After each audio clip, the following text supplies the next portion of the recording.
ሳንሱር አንድ ሐሳብ ህዝብ ዘንድ ከመድረሱ በፊት አስቀድሞ ነገር ማሽተት አሽትቶም ጥንቃቄ መውሰድ ነው።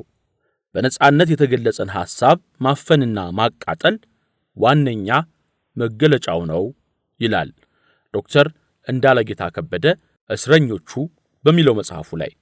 ይህ የዶክተር እንዳለጌታ ከበደ መጽሐፍ ከበርካታ ዓመታት በፊት ጀምሮ ያለውን የሳንሱር ታሪክ በኢትዮጵያ የሚያስቃኝ ነው። እኛ በዛሬው ትረካችን ያስገረሙንና ያስደነቁንን ትንሽም ፈገግ ያስባሉንን ውስን ምዕራፎች ብቻ ወደ እናንተ እናደርሳለን። ቻናላችንን ሰብስክራይብ ካላደረጋችሁ ሰብስክራይብ በማድረግ ትጀምሩት ዘንድ በትህትና እንጠይቃችኋለን። ሰብስክራይብ ያደረጋችሁ ወዳጆቻችሁ ከእናንተ እኩል እንዲሰሙት ለወዳጆቻችሁ አጋርታችሁ ትረካችንን እንቀጥላለን። መልካም ጊዜ።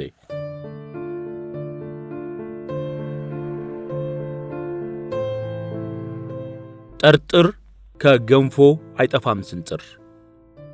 እንደሚታወቀው ሳንሱር አድራጊዎች እኛ ስለዚህ ኪናዊ ሥራ ምን እንላለን ብቻ ሳይሆን ጌቶቻችን ምን ይላሉ፣ ያደግንበት ማህበረሰብ ምን ይላል፣ ርዕዮተ ዓለሙስ ምን ይላል ለሚሉ ጥያቄዎች የሚሰጧቸው ምላሾች ያሳስባቸዋል።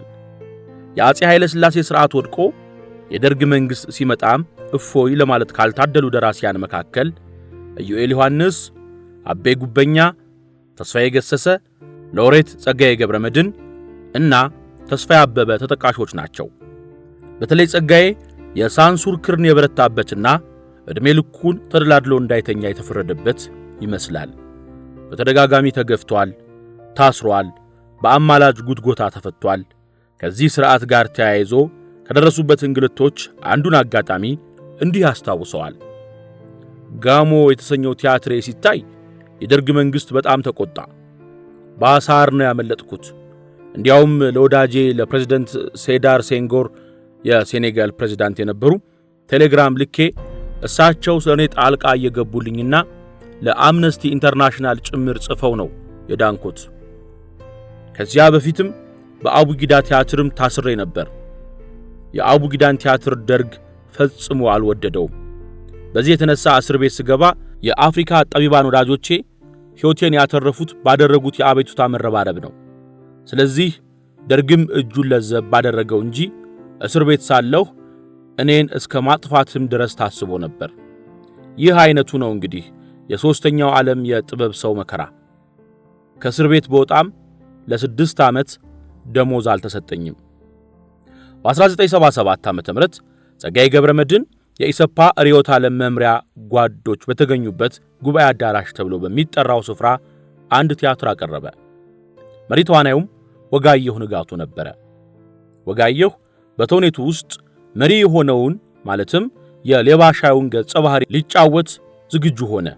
ጸጋዬ እዚህ ቦታ ቲያትር ለማሳየት እድሉን ያገኘው በአያልነህ ሙላቱና በዓለም ፀሐይ ወዳጆ አማካኝነት ነበር። ይህን አጋጣሚ በመጠቀም በአዳራሹ የታደሙትን የኢሰፓ አባላት ሊወቅስበት ሊገስጽበት ፈለገ። እናም ወጋየሁ ንጋቱ እንደ ሌባ ሻዎቹ ሁሉ ሽንጡን በገመድ ታስሮ እያጓራና እያናፈረ ቲያትሩን ለመመልከት ከተቀመጡት የኢሰፓ ጓዶች መሃል ይገባና አይን አይናቸውን እያየ አቤት የሌባው ብዛት ይላል። ሌባውን አየሁት ይላል እና ደግሞ ሌባውን ፈራሁት ይልና አብራው ከምትተውነው ተዋናይ ቀሚስ ስር ይደበቃል። በዚህ ቅኔ የለበስ ሚስጥራዊ ተውኔት አንዳች ነገር ሊናገር መፈለጉን የጠረጠሩት የደርግ ጓዶች ጊዜ አላባከኑም። የወቅቱ ባለጊዜ ከነበሩት አንዱ ትርኢቱ እንዳለቀ ጸጋዬን አስጠሩት። ዛቻና ማስጠንቀቂያ አዘል ተግሳጹን አዘነበበት። እንደምናየው ጸጋዬ ገብረመድኅን ሳንሱርን በተመለከተ በብዙ ተፈትኗል። ጸጋዬ ስለ አዋሽ ወንዝ የገጠመው አንድ ግጥም ያስከተለው ቁጣ ነበር ይላል ሳንሱር አድራጊ የነበረው ተክለማርያም መንግስቱ። ጸጋዬ አዋሽን ለመጀመሪያ ጊዜ ለህትመት አብቅቶ ያስነበበው አቤታዊት ኢትዮጵያ በተሰኘ መጽሔት ነበር። መጽሔቱ የደርግ ነው። ደርግ ርዕዮተ ዓለሙን ከሚያስተዋውቅባቸውና መግለጫ ከሚያስተላልፍባቸው የህትመት የብዙሃን መገናኛዎች መካከል አንዱ ነው። ተክለማርያም ደግሞ የመጽሔቱ አስተባባሪ ነው። እናም በዚሁ መጽሔት ላይ የጸጋዬ አዋሽ የተሰኘው ዘለግ ያለ ግጥም ታትሞ ወጣ። ግጥሙ ከታተመ በኋላ በግጥሙ ውስጥ የተገኘች አንዲት ሐረግ ግን አዘጋጁንም ሆነ ጉዳዩ የሚመለከታቸውን አካላት ዋጋ አስከፍሏቸዋል። በግጥሙ ውስጥ የተገኘችው አዋሽ ፈሰሰ ሲሳዩን ለገሰ የምትለዋ ስንኝ ናት መዘዝ ያስከተለችው። ግጥሙ በየብዙሃን መገናኛው በተደመጠበት ሰሞን ሻለቃ ሲሳይ ሀብቴ የተገደለበት ወቅት ነበረ። ሻለቃ ሲሳይ ከደርግ ጋር ሲሰራ ቆይቶ በኋላ ከጸረ ደርጎች ጋር ተባብሮ ይሰራል በሚል ክስና ውክስ የተገደለ አብዮተኛ ነበረ። ስለሆነም ገጣሚው ሆን ብሎ ሻለቃ ሲሳይ ሀብቴ ጸረ አብዮተኛ ተብሎ በመወንጀሉና በመገደሉ የተሰማውን ቅሬታ በዞርዋራ መንገድ መጠቆሙ ነው ተባለ። ስለሆነም ጓድ ለገሰ አስፋው የርዕዮተ ዓለም ክፍል ዋና ኃላፊ የሆነውን ጓድ ሽመልስ ማዘንጊያን አስጠርቶ ምን እየተደረገ ነው? ምን እየተሴረ ነው አለው። ጓድ ሽመልስም የሳንሱር ክፍል ሰራተኛውን ተክለማርያም መንግስቱን ጠራውና በጉዳዩ ላይ ተወያዩ። ሻምበል ሲሳይ ሀብቴ ከዋናዎቹ ቀደምት የደርግ ሰዎች መካከል አንዱ ነበር። በኢትዮጵያ አብዮት ውስጥ ትልቅ ሚና የነበረው በማለት የሚያደንቁትም አሉ። ሻምበሉ የእድገት በህብረት የእውቀትና የሥራ ዘመቻ እንዲታወጅ አዋጁም እንዲተገበር ተማሪዎች በየገጠሩ ተሰማርተው የሚጠበቅባቸውን ሀገራዊ ግዴታ እንዲወጡ ሐሳብ ያቀረበ ነው። ይህንን የመሰለ ተማሪዎችን ወደ ገጠር ክፍል አሰማርቶ ለውጥ እንዲያመጡ ማገዝ በታንዛኒያም በናይጄሪያም አዎንታዊ ሚና ተጫውቷል በማለትም ተሞክሮን አካፍሏል። ደርግ ስልጣን ላይ እንደወጣ የለውጡ መሪ ተዋናዮች በአንድ ቃል ተናጋሪ በአንድ ምላስ መስካሪ ነበሩ ለማለት ያስቸግራል። ገመድ መጓተቱ እኔ በልጥ መባባሉ ነበረ። እርስ በርስ የነበራቸው ግጭትና ፍጭትም ደርግ በሶስት ቡድን እንዲከፈል ገፋፍቶታል። እነዚህ ቡድኖችም የሻለቃ መንግስቱ ቡድን አብዮተኛና ሀገር ወዳድ የበረከተበት ሲሆን አምኖበትም ሆነ ሳያምንበት ባህራ ሐሳቡን አውቆም ሆነ ሳያውቅ እንዲያውም እንዲሁ በጎ ነው በሚል ስሜት ብቻ ሶሻሊዝምን የሚደግፍ ሲሆን በአመዛኙ ቁጡና መቺ ኃይል። የሻምበል ሲሳይ ሀብቴ ቡድን ሲሻው ይቀናጃል፣ ሳይሻ ይነጠላል። እነዚህን ሰዎች አንድ የሚያደርጋቸው ነጥብ አብዮቱን ወደ ምዕራብ የፖለቲካ ፍልስፍና ለመግፋት የሚያደርጉት ጥረት ነበር እና የመጨረሻው የሰርጎ ገብ የሃፓ ቡድን ተከታዮቻቸው በቁጥር ጥቂቶች ቢሆኑም በአቋም ጥንካሬያቸው ግን ብዙሃኑን ደርግ ያተራመሱና ራዕይ ያስያዙ አባላት ነበሩ። ያም ሆነ ይህ ሀገርና አብዮት በሚጎዳ ተግባር ላይ ተሰማርተው ተገኝተዋል ተብለው እነ ሲሳይ ሀብቴ ሐምሌ 16 ቀን ተገደሉ። እናም እነ ጓድ ሽመልስ ማዘንጊያ ጸጋዬ ገብረመድህን አዋሽ በተሰኘ ግጥሙ ውስጥ በተገኘ ስንኙ ጠርቶታል ብለው በሚያምኑት ሲሳይ ሀብቴ ዙሪያ ተወያዩ፣ ተነታረኩ። በመጨረሻም ባለመግባባት ተለያዩ። ጉዳዩም ተድበስብሶ ቀረ። መጠርጠር የሳንሱር አድራጊያን አንዱ መለያ ቀለም ነው። ሳንሱረኞች ያልጠረጠረ ተመነጠረ የሚወዱትም ኖረው የሚያሳዩትም አባባል ነው። ይህንን ለማለት ካስቻሉኝ ገጠመኛዊ ተረኮች መካከል አንድ ሁለቱን ልተርክላችሁ። ሻለቃ ክፍሌ አቦቸር የመጀመሪያ የግጥም መድብሉ የሆነውን የኔ ጋሻን ሲያሳትም ሳንሱር ቀይ ቀለሙን በየገጹ አላሳረፈበትም። ምክንያቱም ግጥሞቹ በሀገር አንድነት ላይ ያተኮሩ ስለሆኑ ይህን መምረጡ ከዘመኑ መንፈስ አንጻር አበጀህ የሚያስብለው ነበረ። መንግስት የተፋፋመ የእርስ በርስ ውጊያ ውስጥ ስለነበረ ገጣሚው ደግሞ አገራዊ ግጥሞቹን ለስመጥሮቹ ድምፃውያን ለነጥላሁን ገሰሰ በመስጠት ይታወቅ ነበርና የኔ ጋሻ የሳንሱር መዳፍ አላጮለውም። ቀጣውና በ1982 በታተመው በዚሁ ገጣሚው ሥራ በሆነው አንድ ቀን የተሰኘው መድብል ግን ይሄ የማርያም መንገድ አልጎበኘውም። ሌላው ቀርቶ በዚህ መድብል ርዕስ ሆነው ተቀምጠው የነበሩት አንዳንድ ቃላት በሌላ ተተክተዋል። ለምሳሌ ጋዜጠኛው በሚል ርዕስ የተጻፈው ግጥም በብዕረኛው፣ ግብርና ሚኒስቴር የሚለውን በደን ሚኒስቴር፣ አቡነ ዘበሰማያት የሚለውን በሰማየ ሰማያት አስቀይረውታል። እንዲህ ይላል ትዝታውን ሲያካፍል። ከልቤ ያሳዝነኝና የተበሳጨሁበት ሁለት ሙሉ ግጥሞቼ ሰይጣን ሲዘምርና አይ አንቺ ዓለም በሚል ርዕስ የተጻፉት እንዳሉ በመሰረዛቸው ነው። በወቅቱ የማስታወቂያ ሚኒስቴር የጽሑፍ ምርመራ መምሪያ ኃላፊ አቶ ጎሹ ሞገስ ነበር። ከአቶ ጎሹ ጋር የጠበቀ ወዳጅነት ባይኖረንም በጣም እንቀራረብ ነበርና በወቅቱ አጠራር ጓድ ጎሹ ሰይጣን ምን ብሎ እንዲዘምር ነበር የምትሹት ብዬ ጠየቅኩት። ጓድ ክፍሌ አንተ ስለ አንድ ሰይጣን ነው የጻፍከው፣ ሀገሩ ሁሉ ሰይጣን በሆነበት ሀገር ላይ ይሄን እንዳለ ማሳለፍ በእናንተ ላይ ሳይሆን በእኛ ላይ የሚመጣው ጣጣ ይከፋል ነበር ያለኝ። ነገሩ ምንም የሚያመጣው ጣጣ አልነበረም። ብቻ የወቅቱ ሥርዓት በሰዎች አእምሮ ላይ ከፍተኛ ፍርሃትና ተጽዕኖ እንዳሳደረ ለመገንዘብ የቻልኩበት አጋጣሚ ነበር። እኔም እጅግ በማዘኔ የግጥሙን መዝጊያ ብቻ አስፍሬ አሳተምኩት። ሌላው አይ አንቺ ዓለም የሚለው ግጥም ነው። ሲፈላለግ ሲተጣጣ ሲነጣጠቅ ሲሰጣጣ ሲወጣጣ ሲወራረድ ሲመጣጣ ሲሰዳደድ ሲኮራራ ሲኮሳሰስ ሲተፋፋ ሲጎራረስ ሲፈቃቀር ሲከፋፋ ሲተሳሰብ ሲጠፋፋ እያለ ይቀጥልና ታዲያ አለና ይባባልና እያለ ሳይኖርልም እያለ ሳያይ ጭልም ሲተላለፍ ሲተላለም ሲቀባባ ሲቀላለም ላንቺ ብሎ ባንቺ የለም አንቺ ዓለም ብሎ ይዘጋል። ይህ እንዳለ ነበር የተሰረዘው። በዚህ ግጥም መሰረዝ በጣም በመበሳጨቴ ለምን አልኩት። ጓድ ክፍሌ ይሄ እናንተ ሰፈር ውሎና ዳር ነው የደርግ ማለቱ ነው። ይሄንን በፍጹም ማሳለፍ አይቻልም። ይሄ እኛን ከማስጠየቅ በላይ ለአንተም ችግር ነው ሲል እንቅጩን ነገረኝ። ከነበረን ቀረቤታ አኳያ ስሜቱን ሳይሸሽግ ስለነገረኝ ከተጨማሪ ጥያቄ ራሴን አገለልኩ። ጓድ ክፍሌ ከመፈቅፈቅ ማለቅለቅ እና አንተ ማለት የሚሉትን ግጥሞች ያሳለፍነው እኛም እንደ ዜጋ የሐሳብ ድርሻ ሊኖረን ይገባል ብለን እንጂ የሚያልፉ አልነበሩም ሲል አጠቃለለልኝ።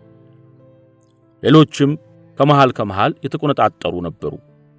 በነገራችን ላይ ሻለቃ ክፍሌ አቦቸር ሰይጣን ሲዘምርና ኧረ አንቺ ዓለም የሚሉ ግጥሞቹን በ2017 ባሳተመው ሚስጥሯን ያልገለጠልን የግጥም ስብስብ መጽሐፉ ላይ አካቷቸዋል። አንዳንድ ጊዜ ደግሞ ለጨዋታ ታስበው ሕዝብ ጆሮ የሚደርሱ ጉዳዮች ሌላውን አስቀይመው ደህንነቶች ፊት የሚያስቀርብ ሆነው ይገኛሉ። ለምሳሌ በመድረክ ባለሟሉ ታማኝ በየነ የሆነውን እንይ። ታማኝ በየነ የሰዎችን ድምጽና እንቅስቃሴ አስመስሎ በመናገር ታዳሚውን ማዝናናት የሚሆንለት ሙያተኛ ነው። በአንድ ወቅት የኢትዮጵያ ሬዲዮና ቴሌቪዥን ጋዜጠኞችን ባነጋገር ስልት አስመስሎ አንድ አዝናኝ ጨዋታ ቀምሮ አቀረበ። ሕዝቡም ጋዜጠኞቹን የቤተሰብ ያህል ስለሚያውቃቸው በቀረበለት ትርኢት አድናቆቱን አሳየ። ታማኝ ከመድረክ ሲወርድ የገጠመው ግን ሌላ ነገር ነው። ለካስ አንዳንድ ድምጻቸው የተመሳሰለባቸው ጋዜጠኞች ቅር አሰኝቶ ኖረዋል። ጋዜጠኞቹ ከሰውታል። እናም በጊዜው ቀጣና 5 ተብሎ ይጠራ የነበረው የኢሰፓ ጽሕፈት ቤት ተጠርቶ እንዴት በሚዲያ ታሾፋለህ ተባለ። እርሱም የሌሎች ሀገራት ተሞክሮ ነገራቸው። ደግነቱ ጋዜጠኞቹ ክሱን አነሱለት። ሆኖም የጽሕፈት ቤቱ ባለስልጣናት ማስጠንቀቂያ ከመስጠት አልቦዘኑም። መንግስት በአንተ አንደበት ሳይሆን በእነዚህ ጋዜጠኞች ስለሆነ አዋጅ የሚያስነግረው በእነሱ ማሾፍ ከጀመርክ ነገ በፕሬዝዳንቱ ላይ ከመቀለድ አትመለስም። ሌላ ጊዜ ደግሞ እንዲህ ሆነ። ሎሚ ተራ ተራን ድምፃዊ ጠለላ ከበደ ተጫወተችው። ዳላክ ባንድ ደግሞ አጀበው። ዘፈኑ በ1967 ዓ.ም ጌታቸው ደባልቄ ነበር ግጥምና ዜማውን የደረሰው። ውጤቱ ግን አሳዛኝ ነበር። ዳዊት ፍሩ ዘፈኑ የሙዚቃ ተሳታፊዎቹን አጉላልቷል ይላል። ሎሚ ተራ ተራ ሎሚ ተራ ተራ የማምዬን ነገር ጎረቤት አደራ፣ ውጭ አገር ወስደን ሰትመን እንጠቀማለን ያሉ ሕጋዊ ሱቅ የሌላቸው ሁለት ሰዎች መጥተው እንድንሰራው ጠየቁን። ምንም እንኳን ኪቦርድ ተጫዋች ብሆንም የማቀናበሩ ሥራ ለኔ ተሰጥቶኝ ሥራውን ጨርሰን አስረከብን። ሁሉ ጊዜ አንድ ሙዚቃ ተሰርቶ ሲወጣ ሕዝብን ያስደስታል፣ ያረካል፣ ተወዳጅ ይሆናል ብለን ነው። የግጥሙን ሙዚቃውን ሰርተን ከህንድ ሸክላው ታትሞ ከመጣና ለገበያ ከተሰራጨ በኋላ ነገር መጣ። ፖለቲካ ነው ተባለ። አቀናባሪ ዳዊት ይፍሩ ተብሎ ሸክላው ላይ ስለተጻፈ እኔን ጨምሮ የግጥሙና የዜማው ደራሲ እንዲሁም ድምፃዊና አሳታሚዎቹ ተያይዘን ታሰርን። በማዕከላዊ እስር ቤት 4 ወር ከቆየም በኋላ ይህን ስትሰራ ምን ለማለት ፈልገህ ነው ሲሉኝ ግጥሙም ዜማውም የኔ አይደለም እኔ የሰራሁት ቅንብሩን ብቻ ነው ብዬ መልስ ሰጠሁ። እናቴ ካንድ አባት 14 ወልዳለች። ሞግዚትም እናትም ሆና አሳድጋለች።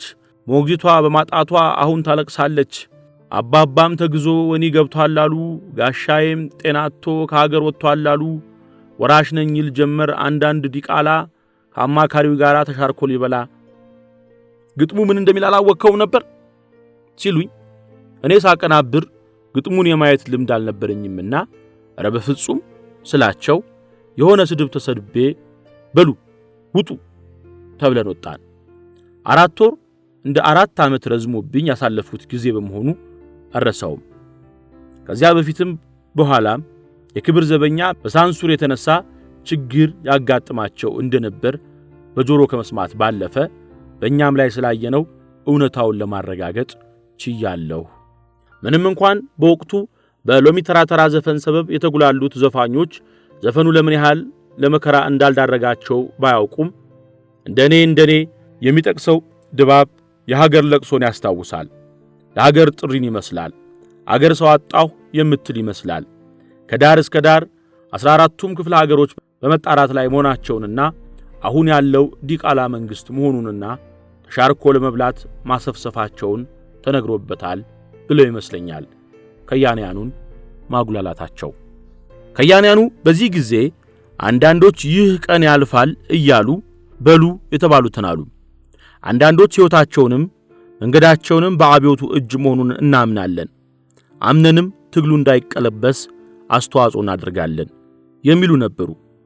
በዞርዋራው መንገድ ጎበዝ ወዴት እየተሄደ ነው ያሉም ነበሩ። ከነዚህ ድምፃውያን መካከል አንዱ አለማየሁ እሸቴ ነው። አለማየሁ በየመንገዱ የሚወርቁትን ለውጥ ፈላጊዎች እድገት ናፋቂዎችን አየ። አላስቻለውምና እናቲቱን አስቦ በጉዳዩ ላይ እንዲህ ቆዘመበት። ሃይዘራፍ እያለ እያረራ አንጀቴ እኔስ አልረባሁም ወልደሽ ተኪናቴ። ሆኖም ሳንሱር ጣለው። አለማየሁ ግን በፍጹም እኔ ያላልኩትን ነው ያላችሁበት ብሎ ተሟግቶ በወቅቱ የባህል ሚኒስቴር ለነበሩት ለሻለቃ ግርማ ይልማ አስረድቶ ዘፈኑን ዳግም ተጫወተው።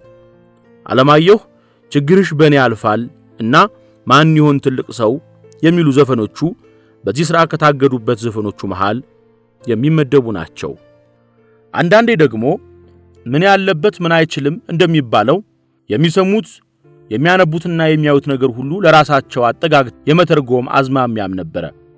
ጥላሁን ገሰሰ አልማዝን አይቼ በሚል ርዕስ የዘፈነውን ዘፈን በምሳሌነት ማንሳት ይቻላል። አልማዝን አይቼ አልማዝን ባያት ሶስተኛው አልማዝ ብትመጣ ድንገት ሁለቱን አልማዞች ስላስረሳችኝ ምርጫዬ በምርጫ ተበላሸብኝ። ዘፈኑ ሲወጣ የደርግ 3ቱ መሪ ተዋናያን ወደ ፖለቲካ መድረክ ብቅ ያሉበት ጊዜ ነበረ። ጀነራል ተፈሪ በንቲ ሊቀመንበር፣ ሻለቃ መንግስቱ ኃይለ ማርያም ተቀዳሚ ምክትል ሊቀመንበር እና ኮሎኔል አጥናፉ አባተ ምክትል ሊቀመንበር። እናም ዘፈኑን የቀመሩት የኪነ ጥበብ ሰዎች የደርግን ሰዎች በአልማዝ መመሰላቸው ነው ተባለ። አልማዝ ውድ ነገር ነው። ውድ ነገር ስለሆነም ከቀደምት ድምፃውያን መሃል አልማዝ አልማዝዬ ብሎ ያልዘፈነ የለም ማለት ይቻላል። ጥላሁንም ስለ አልማዝ ቢዘፍን ምንም አያስደንቅም። ችግሩ የመጣው ግጥሙ ውስጥ ምርጫዬ በምርጫ ተበላሸብኝ የሚል ስንኝ ማስገባቱ ነው። በተለይ ሁለቱን አልማዞች ረስቶ ሶስተኛው አልማዝ ላይ ማተኮሩ ከሶስቱ አጥናፉ አባተ ይሻላል ለማለት ነው ተባለ። ቀጥሎ ደግሞ በዚሁ ዘፈን ድምፃዊው እንዲህ ይላል። ሶስትን አልማዞች ባያቸው ይችም ያችም አልማዝ ሁሉም አልማዝ ናቸው። አሁን ሳንሱሮኞቹ እዚህ ስንኝ ጋር ሲደርሱ ደማቸው ፈላ። ሶስቱ አልማዞች አንድ አይደሉም አሉ። መንግስቱ ቆራጥ ነው፣ አብዮቱ ትከሻው ላይ የወደቀ ነው ማለቱ ነው ተባለ። ባያቸው የሚለውን ስንኝ የተጠቀመው ጓድ መንግስቱን የታይቷቸው ነው ተባለ። ተጠራ። ግጥምና ዜማውን የደረሰው ተስፋዬ ለማ። ምንድነው? ምኑ? ዘፈኑ።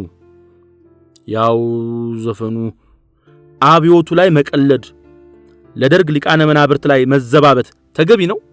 አልገባኝም ጓዶች። ለማን ነው የዘፈንከው? ለሶስት አልማዞች። እሱ ሰሙ ነው። ወርቁ አልማዞች እነማን ናቸው? ጓዶች፣ እኔ ወርቅ አላበጀሁለትም። ተራ ግጥም ነው። ጨዋታ ነው። ተራ ግጥምም አይደለም፣ ምስጢር አለው። ይህን ያህል ፖለቲካ የማይገባን ደደቦች እንመስላችኋለን? ጌታዬ፣ አልማዞችን ንገረን፣ አለበለዚያ። ጓዶች፣ ይፈቀድልኝና ግጥሙን እንዴትና ለምን እንደጻፍኩት ልናገር። እኔ የማመሽበት መሸታ ቤት አንዲት አስተናጋጅ መጣች። ስምሽ ማን ነው አልኳት። አልማዝ አለችኝ። ትንሽ ቆይታ ደግሞ ሌላዋ መጣች። ስምሽ ማን ነው አልኳት። እሷም አልማዝ አለችኝ። ምንድነው ሴቱ ሁሉ አልማዝ ባልማዝ ሆነ? ደግሞ ማማራቸው አልኩ። ከዚያ እሺ ጥሩ ወርቅስ ማነች? ተስፋዬ ጥሩ ወርቅ የሚለው ስም የተገኘው ከዚሁ ዘፈን እንደሆነ ገብቶታል። ካልማዝ መሃል ገብቶ ባልማዝ መቸገር ለሰሚው ግራ ነው የሚያደናግር። የሶስቱ አልማዝ ምርጫ ስላስጨነቀኝ ጥሩ ወርቅ ተሽላ ስለታየችኝ ሄድኩኝ ከጥሩ ወርቅ አልማዞቹን ትቼ አላዋጣም ሲለኝ ነገሩን ገምቼ። እሺ ጥሩ ወርቅስ ማናት? ጥሩ ወርቅ አራተኛው አስተናጋጅ ናት። ጓድ ተስፋዬ ጨዋታ አይደለም የያዝነው። ጥሩ ወርቅ ማናት? የሆቴሉ አስተናጋጅ። ሰውዬ በአስተናጋጅ ስም ተለክፏል ልበል? ጥሩ ወርቅ ማናት? ብትጠራ እዚሁ ልትመጣ ትችላለች። ያ ቀን አብረን ነበርን። እሺ በጥሩ ወርቅ የመሰልከው ማንን ነው? በማንም አልመሰልኳት። ኢህአፓ አይደለችም? ኧረ እሷና ፖለቲካ።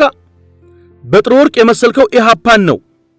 ከሶስቱ አልማዞች ጥሩ ወርቅ ትሻላለች ማለት ኢህአፓን ማለት ነው። ኢህአፓን ነው አንቺ የምትሉት አይደል? ጓዶች በጭራሽ ልንግባባ አልቻልንም። በዚህ ዘፈን የተነሳ ተስፋዬ ለማ ማዕከላዊ ሊታሰር ተደረገ።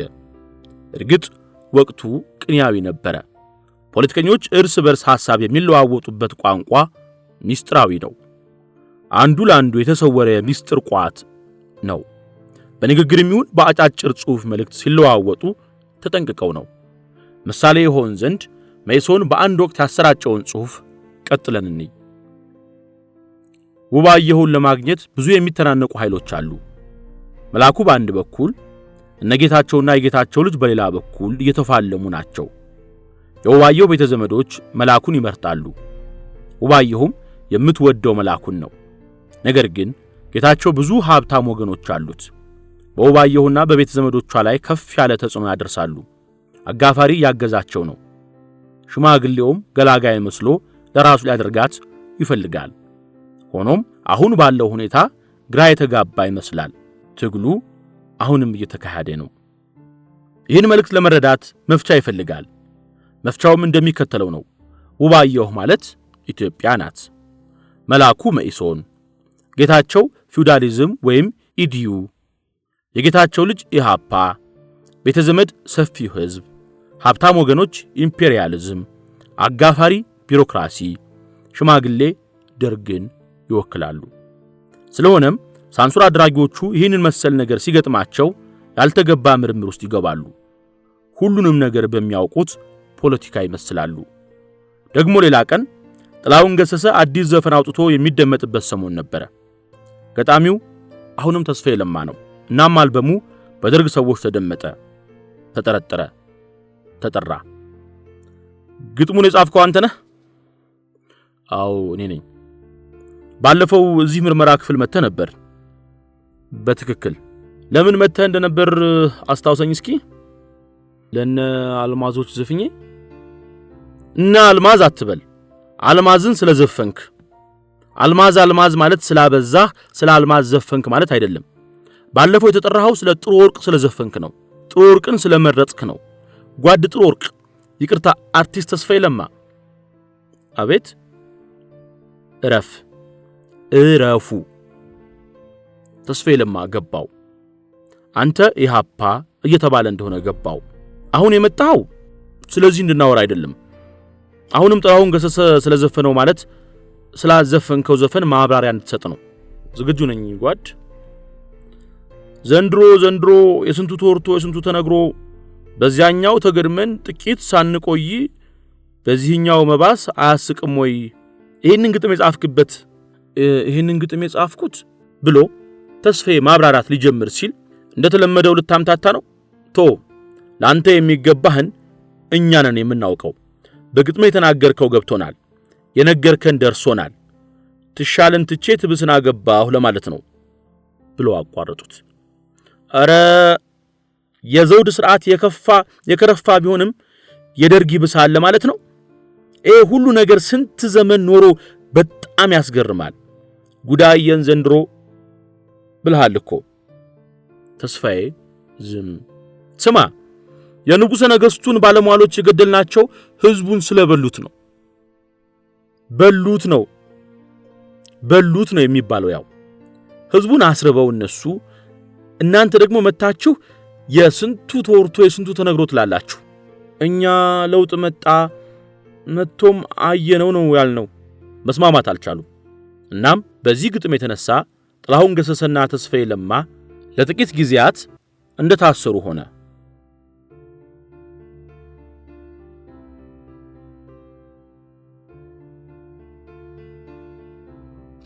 የተቃጠሉ ሸክላዎች። በደርግ ዘመን አልተግባባንም በሚል ርዕስ በተሰራ አንድ የጥላሁን ገሰሰ ዘፈን ምክንያት ከዚሁ ዘፈን ጋር ተያይዞ የታተመው ዘፈንም ላለመደመጥ ሰበብ ሆኖበታል። ይህ ዘፈን 1968 ዓመተ ምህረት በሬምቦ ባንድ አጃቢነት የተሰራ ሸክላ ሲሆን በግልባጩ ጤንነቴ የሚል ዘፈን ነበረው። ዘፈኑ በጊዜው የሳንሱር ሂደትን አልፎ የተሰራ ቢሆንም ገና ለገበያ መቅረብ እንደጀመረ ዘፈኑን የሰሙት ባለስልጣናት በእጅጉ ስለተቆጡ ወዲያው ታገደ። 1500 ሸክላ ተቃጠለ። የእግዱ ዋና ምክንያት አልተግባባንም የምትለዋ ዘፈን ሆና ሳለ በግልባጩ የተካተተችዋ ጤንነቴ የምትለዋ ዘፈንም አብራ መስዋዕት ሆነች። ይህ ሸክላ ገና ለገበያ ከመቅረቡ ስለታገደ ብዙዎች እጅ ሳይገባ ቀረ። ደርግ ከተቀየማቸው የአልተግባባንም ስንኞች መካከል ጥቂቶቹን እንሆ። ከዛሬ ነገ ይገባሽ መስሎኝ በአቅሜ መጠን ስጥር ስለፋ ባሰብሽ እንጂ አልተሻሻልሽም እኔም ደከምኩኝ ቆረጥኩኝ ተስፋ አልተግባባንም የኔ ሐሳብ አልገባሽም አልተስማማንም ለኔ ታየኝ አልታየሽም ካልተጣጣምን ካልተስማማን በሐሳብም ካልተግባባን ሞክረነው ካቃተን ምን አለበት ይቀርብን። ባውሸቴም በዚህ ሥርዓት አንድ የተቃውሞ ግጥም የያዘ ዜማ በመጫወቱ ስራው ታግዶበታል። ገጣሚው ባዩሸቴ፣ ዜማ ደራሲ ደመቀ ወልደ አማኑኤል ነው። ደርግ እንደወጣም ይሄው ዘፈን እንዳይሰራጭ ታገደ። ሳንሱር ምርመራ ክፍሉን ለምን ተከለከለ ብሎ ሲጠይቅ መሬት ላራሹ ስለታወጀ በአሁኑ ወቅት መልእክቱ አስፈላጊ ባለመሆኑ ነው የሚል መልስ ተሰጥቶታል። በድጋሜ የታተመው 10,000 ኮፒውም እንዳለ ተቃጠለ። አይዞሽ ኢትዮጵያ በደል መቼ ይረሳል፣ ልጆችሽ ታጥቀናል በደም ይመለሳል፣ የባከነው ንብረት የጠፋው ሀብታችን እንተካዋለን ጀግኖች በትግላችን። ውድ የፍትል ቤተሰቦች የዛሬው ትረካችንን ያቀርብንላችሁ እስረኞቹ ከሚለው የዶክተር እንዳለጌታ ከበደ መጽሐፍ ነው። መጽሐፉ ስለ ኢትዮጵያ የሳንሱር ታሪክ ብዙ መረጃዎችን የያዘ በመሆኑ እንድታነቡት እንጋብዛችኋለን። በሌላ ጊዜ እንዲሁ ከመጽሐፉ ያስገረሙንን ይዘን ተመልሰን እንመጣለን። ቤተሰባችን ካልሆናችሁ ሰብስክራይብ በማድረግ ቤተሰባችን በመሆን የምናቀርባቸውን ትረካዎች እንድትታደሙ እንጋብዛችኋለን። ቤተሰባችን ሆናችሁ የዘለቃችሁ ደግሞ ቤተሰብነታችን እንዲሰፋ ለሌሎችም ታጋሩልን ዘንድ በማክበር እንጠይቃችኋለን።